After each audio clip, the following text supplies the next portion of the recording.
Praise the Lord. ஆண்டவரும் அருமை இரட்சகருமாகிய இயேசு கிறிஸ்துவின் நாமத்தில் நான் உங்களை வாழ்த்துகிறேன். மறுபடியுமாக கர்த்தருடைய பரிசுத்தமுள்ள சன்னிதானத்திலிருந்து கர்த்தருடைய பரிசுத்தமான வார்த்தைகள் மூலமாய் உங்களை சந்திப்பது மிகுந்த மகிழ்ச்சி. ஆண்டவருடைய பெரிதான கிருபையினால் இந்த வாரம் முழுவதும் நாம் தொடர்ந்து தியானித்து கொண்டு வந்த காரியம் இந்த வருட ஓட்டம். நம்முடைய ஓட்டம் தாறுமாறாக இருக்கக்கூடாது. நம்முடைய ஓட்டம் தவறான இடத்தில், தேவன் நம்மை வைக்காத இடத்தில், தேவன் நமக்கு நியமிக்காத இடத்தில் நாம் ஓடிக்கொண்டு இருக்கக்கூடாது. நம்முடைய ஓட்டம் சபையை நோக்கி இருக்கட்டும், கர்த்தரை நோக்கி இருக்கட்டும். திருச்சபைக்கு ஓடுங்கள் என்று பார்த்தோம். ஏன்னா நேற்று தினத்தில் இப்படியாக சொல்லி முடித்தேன். கர்த்தருடைய ஆலயமாகிய பர்வதங்களுக்கு மேலாக கொடுமுடியில் ஸ்தாபிக்கப்படும். அப்பொழுது எல்லா ஜாதிகளும் அதனிடத்தில் ஓடி வருவார்கள் என்று சொன்னேன். அருமையான கர்த்தருடைய பிள்ளைகளே, உலக பிரகாரமான நன்மைகளுக்காக அல்ல, ஆவிக்குரிய மேன்மையான நன்மைகளுக்காக ஆண்டவர்கிட்ட ஓடி வருவோம். நீங்கள் ஓடி வந்தீங்கன்னா நிச்சயமாக உங்கள் வாழ்வில் கர்த்தர் அற்புதத்தை செய்வார். இன்றைக்கு நான் ஒரு மனிதனை காண்பித்து கொடுத்து நிறைவு செய்ய விரும்புகிறேன். வேதத்தில் சகைவை பற்றி பைபிளில் போட்டிருக்கு. மிக அழகான வார்த்தை நான் வாசிக்கிறேன் பாருங்கள். லூக்கா 19வது அதிகாரம், லூக்கா 19வது அதிகாரம் 3லிருந்து வாசிக்கிறேன். இயேசு எப்படிப்பட்டவரோ என்று அவரை பார்க்க வகை தேடினான். அவன் குள்ளனானபடியால் ஜனக்கூட்டத்தில் அவரை காணக்கூடாமல் அவர் போகும் வழியில் முன்னாக ஓடி அவரை பார்க்கும்படி ஒரு காட்டத்தி மரத்தின் மேல் ஏறினான். என்ன ஒரு அழகான நிகழ்வு பாருங்க, சம்பவம் பாருங்க. இயேசு கிறிஸ்து இன்னும் அந்த இடத்துக்கு வரல. இயேசு கிறிஸ்து அந்த இடத்துக்கு வர்றதுக்கு முன்னாலேயே அவன் ஓடி போய் அவரை பார்ப்பதற்காக மரத்தில் ஏறி அமர்ந்து கொண்டார். இதை பற்றி நிறைய பேசலாங்க. இன்றைக்கி நிறைய பேர் சாக்கு போக்கு சொல்லுவாங்க. ஆண்டவரை தேடுற விஷயத்தில், சர்ச்சுக்கு போகிற விஷயத்தில், ஏன் இங்கே இந்த ஜெபத்துக்கு வரல அப்படின்னா சாக்கு போக்கு சொல்லுவாங்க. ஆனால் சகை அப்படி இல்லைங்க. அவன் குள்ளந்தான். சாக்கு போக்கு சொல்லியிருக்கலாம். தன்னுடைய குறைபாடை, தன்னுடைய சூழ்நிலையை ஒரு காரணமாக அவன் காட்டலை. சகை என்ன பண்ணார் தெரியுமா? இயேசுவை பார்க்க வேண்டும் என்று அந்த இடத்தில் இயேசு கிறிஸ்து வருவதற்கு முன்பதாகவே முன்னால் ஓடுறாரு. இதை கொஞ்சம் யோசிக்கலாம். எத்தனை பேர் சர்ச்சில் ஜெபம் ஆரம்பிக்கிறதுக்கு முன்னாலே போய் சர்ச்சில் ஜெபம் பண்ணுவீங்க? இன்றைக்கி நிறைய பேருக்கு அப்படிலாம் இல்லை. ஒரு காலத்தில் இருந்தாங்க. சர்ச்சு 10 மணிக்கு அப்படின்னா 9:30 மணிக்கே சர்ச்சுக்குள்ளே உட்காந்து நிறைய பேர் ஜெபம் பண்ணிகிட்டு இருப்பாங்க, முன்னாக போகிறது.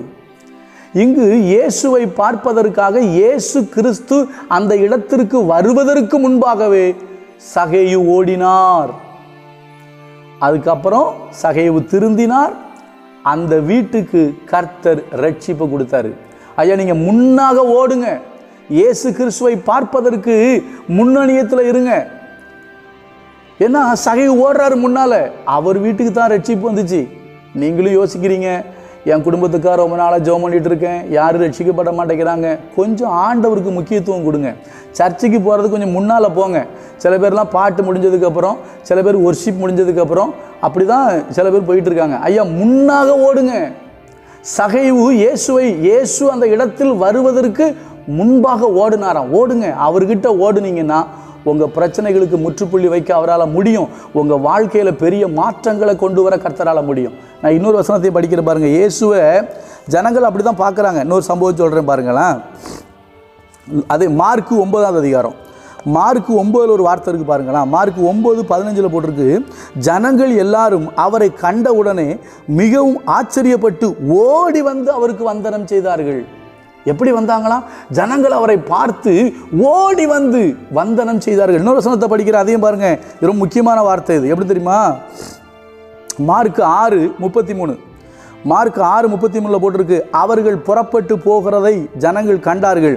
அவரை அறிந்த அநேகர் சகல பட்டணங்களிலும் இருந்து கால்நடையாய் அவரிடத்திற்கு ஓடி அவர்களுக்கு முன்னாக அங்கே சேர்ந்து.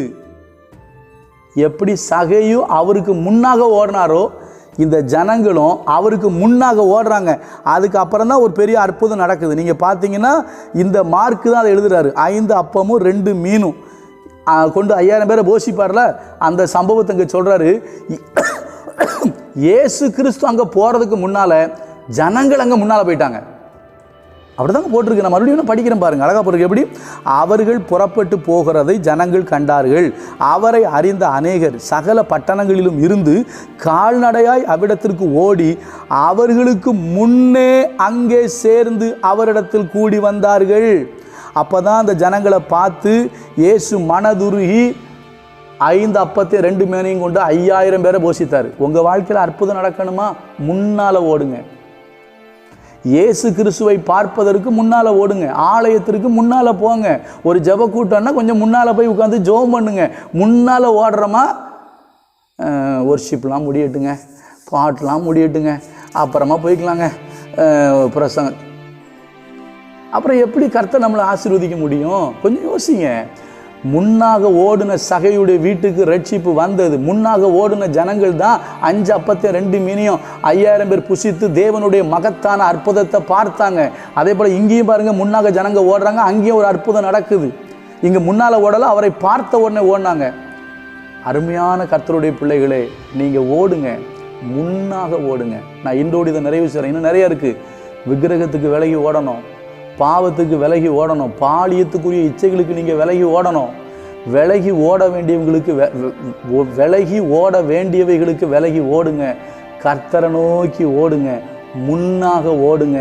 உங்கள் குடும்பத்தை, உங்கள் பிள்ளைகளை, நீங்கள் செய்கிற காரியங்களை கர்த்தர் ஆசீர்வதித்து உங்களை அற்புதமாக நடத்துவார். இந்த 2025ஆம் வருஷத்தில் நீங்கள் ஓட வேண்டிய ஓட்டம், கர்த்தரை நோக்கி ஓடுங்க, முன்னாக ஓடுங்க. சில விஷயங்களை உதறி விட்டுட்டு ஓடுங்க, தள்ளி விட்டுட்டு ஓடுங்க. தேவன் வேண்டாம் என்று சொல்கிற இடத்துல போய் உட்கார்ந்துட்டு அங்கே ஓடிக்கிட்டு இருக்காதீங்க.